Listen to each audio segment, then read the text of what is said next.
Well, hi everybody, this is Steve, D9 Games, putting out yet another video. This one has several kind of topics, bullet points that have been on our minds lately. Uh, General, TTRPG, and of course, we always take it wearing the visor or goggles of Enlightened System. So, but I gotta say, first and foremost, if I can do it, you can absolutely do it. Jim Murphy, my business partner, has 40 plus years experience, maybe 50, playing this game. And sometimes when people hear him, they figure, well, he's got a lot of experience, a lot of years under his belt, so maybe that's harder for me to do.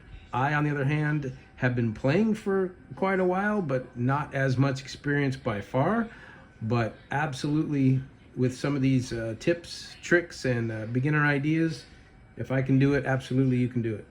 So I got to give you all I got because I'm just too old to withhold any information at all. So I just get these ideas throughout the week when we have our breakfast coffee meetings once a week. Jim and I, we come up with things too. One of our new mechanics, as you might know, is Strive, where you can take one health and put it into the off season and gain an ease or act a tier higher. If you miss that roll, you're going to take damage based on the under roll. So for example, you normally roll 3 dice as a fighter. You want to take one of your health die, and put it into the off season to grab another die of ease. So you're rolling 4 dice now. Let's say you need a 10 to succeed. There I have an 8, 8, 6, 0. 16 is going to do it. It's going to beat my 10 by 6 and give me success. But I did lose a die to the off season to do it. Now, if the roll was less, maybe it was a 3, 3, 0, 4. 7 is going to miss 10 by 3. And that's going to cause me 3 more damage. Now, those damage definitely go into healable damage, not into the off season. So the Strive mechanic will send 1 die to the off season. And if you miss on the roll, you'll take damage equal to the under roll. So pretty cool. That's where we're settling at right now. And if that's not defined in detail on the current PDF, it will be for our October 25th update. And we're pretty excited about that addition. Next, I wanted to talk a little bit about Trust the Players. So we've been playing on Tuesday nights. This is the 7th session. Last Tuesday was our 7th session with Mark at the helm, and he's got a lot of amazing content, storyline, tons of role play, maybe not as much combat as I had originally hoped, but it's actually a lot of fun, and I'm not regretting 1 minute of it. So what I wanted to say on this next topic is trust. As it's going around the horn and you get to your next player, you say, what are you doing? I'm going to attack XYZ. They make their roll.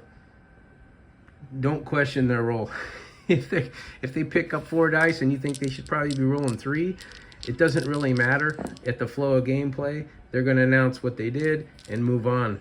Now, if it is an issue in your game where somebody's just abusing the system by grabbing an extra die or maybe even cheating, personally, I don't care. But if that's happening, save it for in between sessions. Send them a text and go, hey, you doing your math right? I've been noticing you've been grabbing a handful of dice, and then 9 times out of 10, they're going to be right about it because the players know their own character, and speed of play and flow at the table is so vitally important that just wanted to throw this out there.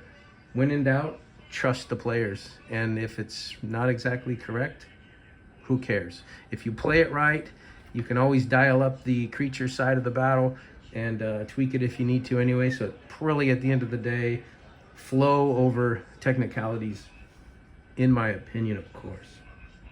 Live in the undefined. So one of the next bullet points I have here is live in the undefined. So one of the things I was thinking about as we're teaching people how to GM a game, teaching new people how to run a game, is you might have something prepped. Like this scene in front of us, we've got a gang of goblins over here, and we have a mob of gnolls or orcs, probably more like gnolls over here. And then our characters have kind of stumbled upon this war that's going on between them. Live in the undefined. You don't know how this is going to go down. You don't know which side's going to be overwhelming the other.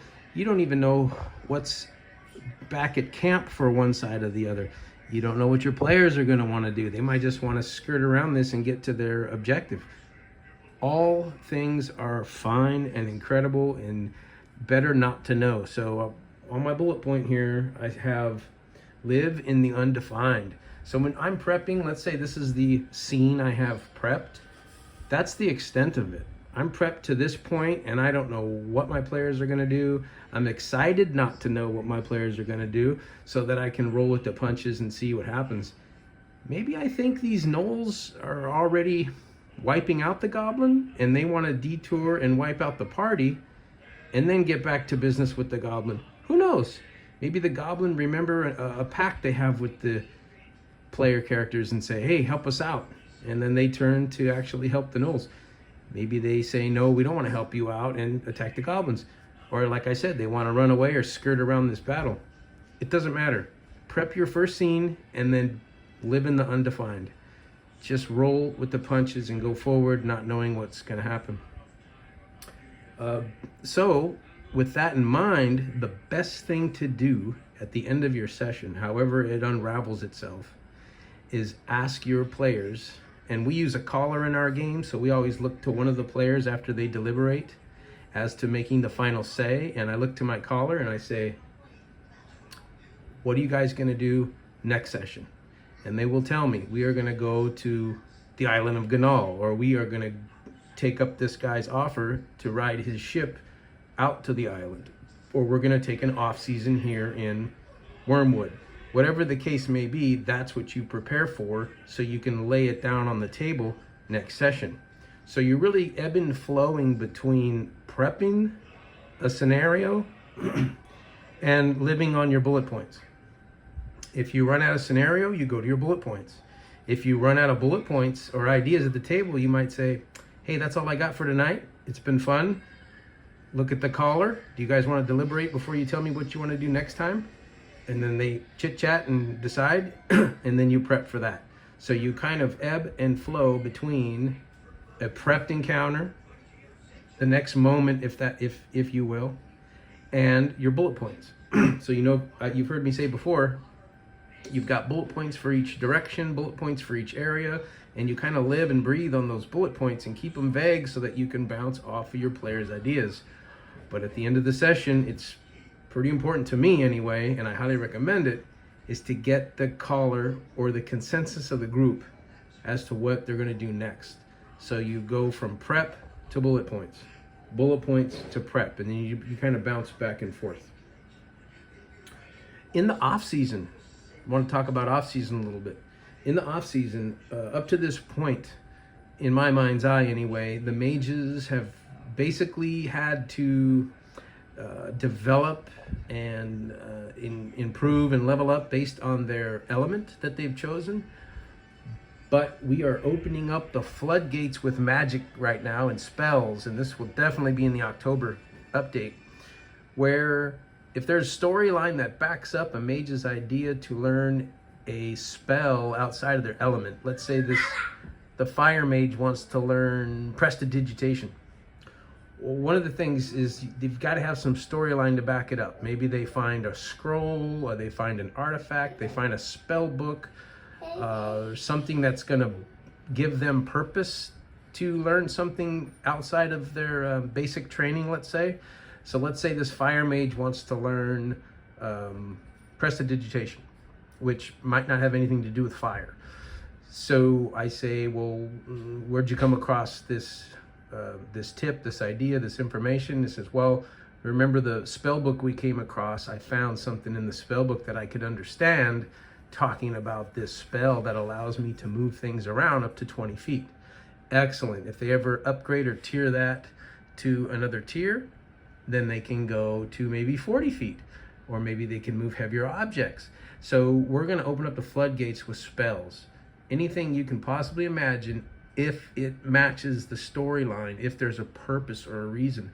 Maybe they travel across the entire continent or country of Ireland to find a mage that is a ice mage, and they've learned all these cool things they can do with ice, and your fire mage wants to learn some of that. If they take an off season with this mage, if they're in good standings, if they're able to earn the trust and goodwill of this mage that is willing to teach them some things, then in the off season they're going to make a roll, which would typically be a 3-die roll, because they have a mentor. If they don't and they find a scroll or something, maybe it's just a 2-die roll, but it's versus their mental in the off season. And there's a 9 plus 3 is 12. That's going to do it. They're going to learn an entry level, tier 0, maybe tier 1 of this different spell that's outside of their element, if you will. So we're throwing that in. We're excited about that too. They make a roll versus mental in the off season, but they must have a reason. They must have a spell book or a scroll or a mentor or some writing on the wall or some vision. They got to come up with something. That's when you could use a bard. Maybe they don't have a reason. The bard might BS the GM that they had a vision. They had a vision, they had a dream about this spell, and they roll in the off season and they get it. So bullet points, ebb and flowing between that and your encounters. That's really all I have.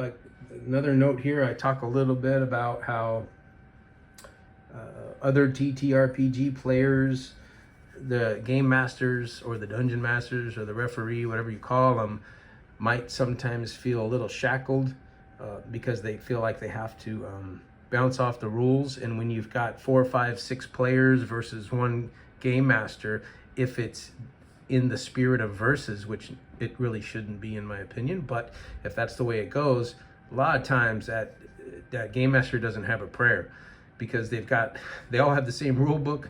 They're gonna find loopholes and little min-maxing and breaking, and it's just it's gonna be tough. So one of the mission statements again of our game system, Enlightened, is to give the game master a little more flexibility, more of guidelines versus rules, and to take the role of a cooperative referee or a game master, meaning they're kind of orchestrating the things behind the scenes, still not knowing what's going to happen, but maybe formulating this war here between the gnolls and the goblin. Like, that's something you had to create and prep for, but how it turns out might just take a roll. Maybe they just skirt this and you want to see who wins the war.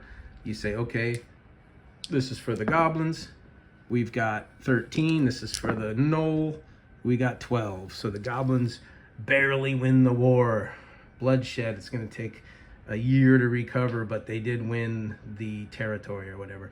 So that's all I have for today. Next week I'm going to do the season 2 Timber Sprout 5 session 2, where they are on a journey to Wormwood. So that's going to be next week. I hope anything at all I provided or threw out there today for you helps your game. Until next time, peace.